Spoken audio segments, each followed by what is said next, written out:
Chapter 43. The full truth is, I didn't really expect to find Gabe. I knew it was a crazy long shot. So when it actually happened, you might say I was as surprised as I've been my entire life. I was walking up 7th Street about halfway up the block when I spotted him. Or at least someone. It was a small shadow of a person holding a white plastic garbage bag. And that was all the clue I needed. I could tell just from the size of that shadow that it was him. And as for the garbage bag, that was exactly how we'd gotten back our stuff on the night Gabe returned it. Gabe! His name was just about to come out of my mouth when something stopped me. The part of my brain that listened to Dad about being a good detective said, wait. Maybe it made more sense to see what he did and where he went after that. I hung back again. I kept my eyes glued on his every move as he walked up the steps of a house in the middle of the block, carrying something heavy in that bag.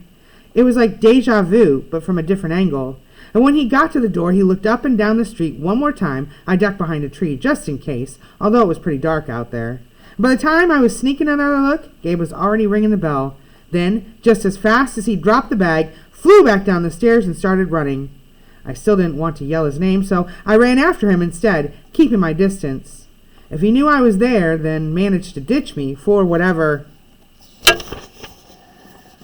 reasons of his own, I'd be back to square one. But if I could figure out where he was going, that would put me a whole lot closer to solving this thing once and for all.